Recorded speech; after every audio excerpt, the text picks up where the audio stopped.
taxi services. South African taxi drivers. Taxi drivers, Taxify and Uber drivers are always just a phone request away from the customer's location. This Taxify driver, who wants to remain anonymous, says he never knows what to expect when he arrives for a pickup.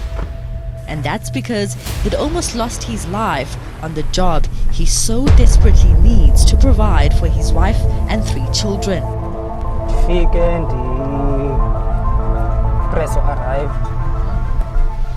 within a minute. Then babe surround the motor. Taxi services, minibus taxi drivers having an altercation with e-hailing services.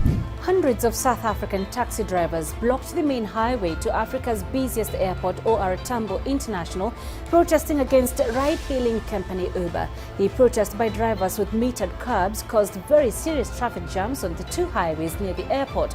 Uber Technologies Incorporated service has triggered protests by taxi drivers from London to Hungary and New Delhi. It has overturned traditional business models that require professional drivers to pay steep licensing fees to drive cabs. Meanwhile, Uber drivers also held a protest outside the Uber headquarters in Johannesburg. They accused the company of not protecting them. Uber has attracted more than 500,000 users and 4,000 drivers across South Africa since its launch. E-hailing services like Uber and Bolt aren't regulated as they should be. That's the word from the Transport Minister, Fikile Mbalula. But he expects Parliament to resolve the matter this month.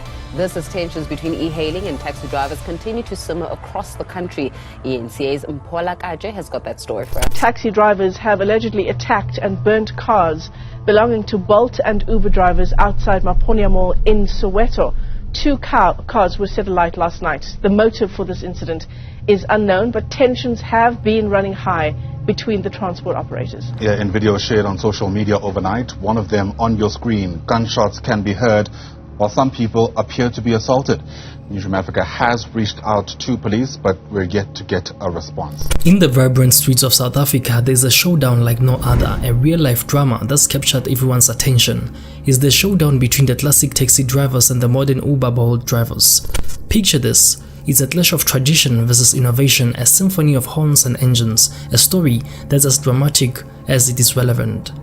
In one corner, we've got the taxi drivers, the seasoned pros. They are the ones who've been driving the folks around for ages in their trusty Quantum or Inyatis. They know every twist and turn of the street, and they've built friendships with their regular riders over the years. In the other corner, you've got Uber and Bolt drivers, the newcomers. They represent the new era in transportation, all thanks to a handy smartphone app that summons a ride with a tap. They are all about efficiency and ease. From the members of SAPS, we want to know from traffic, why are they not intervening? We want to know from Mr. Begit, like, is it still right for them to intervene? Because now, like, it will cost life. We're getting assaulted in association by tax association, tax patrol, né?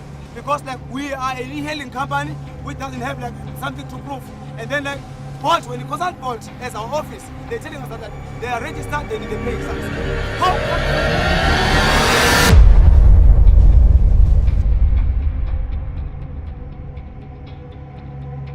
Imagine you're a passenger caught in the middle. You're standing on a cab, torn between flagging down a familiar taxi or tapping your phone to summon an Uber.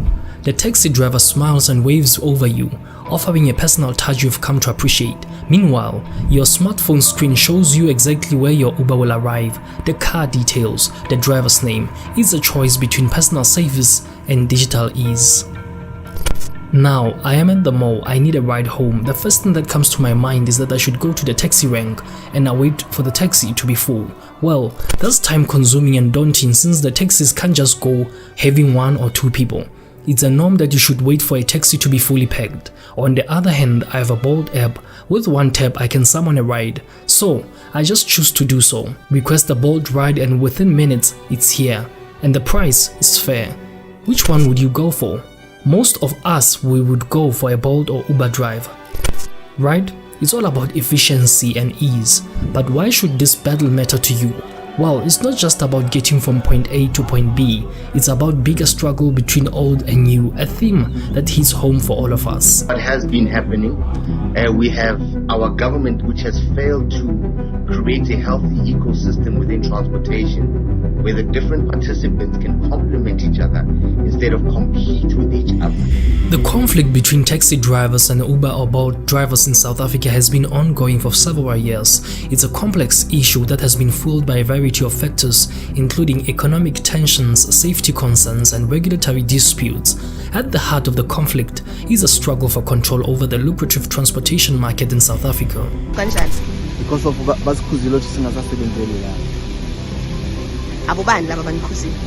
Yibo balaba bama STS in the taxi association.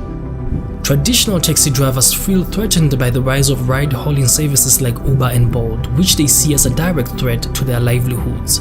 They argue that these services are operating illegally and they are not subject to the same regulations and fees as traditional taxis. On the other hand, Uber and Bolt drivers argue that they are providing a valuable service to South Africans by offering safe, reliable, and affordable transportation options.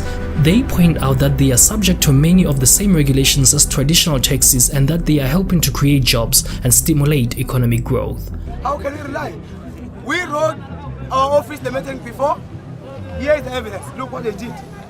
Is that right? Now there's a possible sharing of blood of black and black through international company, and this company is also paying SARS. We want to know from Mr. Fikile Mbalula. We want to know from SARS. We want to know from the members of SAPS. We want to know from traffic. Why are they not intervening? We want to know from Mr. Begit. Is it still right for them to intervene? Despite these arguments, violence between taxi drivers and Uber or Bolt drivers has continued to escalate in recent years. In September 2017, an Uber driver was killed in Johannesburg during a violent clash between taxi and Uber drivers. Since then, there has been a periodic clashes between Uber drivers and taxi drivers across South Africa. The illegality of Uber that is operating in the meter taxi were regulated by the Department of Transport Board. So if they give us a price, we adhere to that price. So Uber cannot come and survey our price, they go lower.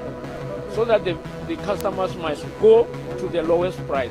Drivers are being beaten on a daily basis, cars are being smashed, we are being hijacked because of, some of the hijacks are linked with this cash trip that Uber has introduced. The dangers of being an Uber or Bolt driver in South Africa cannot be overstated. Drivers face the risk of being attacked, robbed, or even killed while on the job.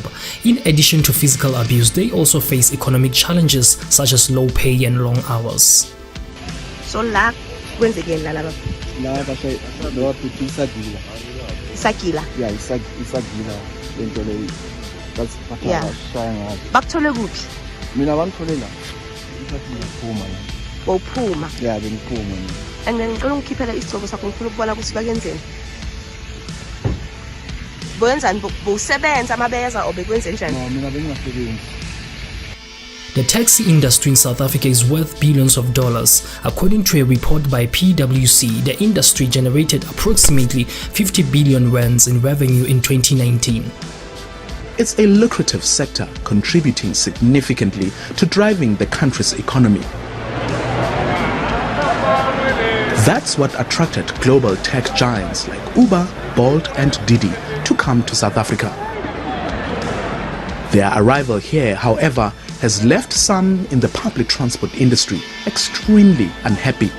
According to a report by Knowledge Sourcing Intelligence, the e-hailing market in South Africa is expected to grow at a compound annual growth rate of 17.45% over the forecast period to reach a market size of 1.8 million in 2027.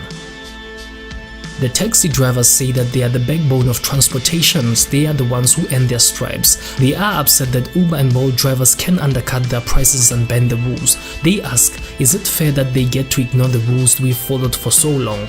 On the flip side, Uber and Bolt drivers say that they are just adapting to the times. They stress the safety features of their apps like GPS tracking and driver profiles. They question the reliability of traditional taxis and whether they always follow the rules. They ask, why should we be punished for using technology to provide for a better service?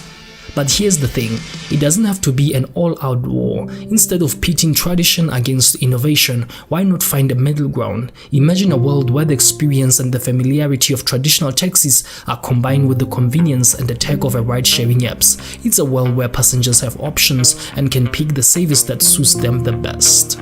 In the end, this battle isn't just about taxis and apps, it's about change and how we adapt to it. Just as taxis once replaced horse-drawn carriages, Uber and Bolt are changing the game again. It's evolution in action. 6 guys, 4 armed. 7 knocker ngesibhamu esifestileni. Then I had to open because there was no way up on Kabalekela khona. The failure of government to deploy a price-determining instrument within the e-hailing industry, the Bolts and Ubers of this world have undermined the traditional transportation industry, the traditional taxi industry, and the pricing is set to compete directly with that segment of public transportation, which makes no sense. And hence you are seeing these violent attacks because our government has simply failed to intervene. It's been a decade. I've been at the front line of having these dialogues on Newsroom for many years now. And there's no reason as to why government has not deployed efficient interventions to make sure this violence is eradicated. And then there's a healthy transportation mix in which all can participate in a safe manner. So what was happening is there's people that were requesting for Uber rides that were coming out of the entrance there by Pick and Pay, and all of a sudden when the pickup was supposed to happen, people came in, they took the driver out, hit him, and then they started putting the car elite, and then fire shots were going on. This has been happening for a while, but it was not as this violent. We have been experiencing problems with requesting Uber rides from Maponya Mall because taxi drivers really don't want us to use Ubers. So sometimes Uber drivers would not come in and pick us up inside, but will call us and let us know to come outside here so that we can get those rides for safety purposes. But a while back we were told that they had managed to speak to the mall management and they can operate inside. We were able to ride from the inside of the mall.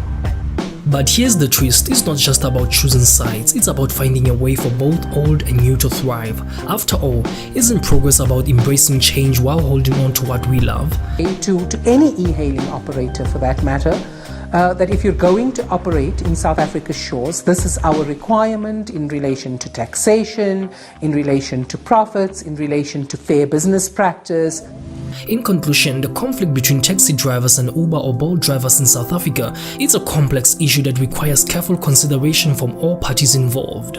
While traditional taxi drivers have legitimate concerns about their livelihoods, it's important to recognize the value that ride-hailing services like Uber and Bolt provide to South Africans. By working together to find a common ground, we can create a transportation system that is both safe, reliable, and even affordable for everyone. Our Parliament is almost at the brink of bringing it up to the President for the signing. And then it's a well-known story that then Uber and all others are not regulated, then they will be fully regulated once the President has signed into the dotted lines their recognition.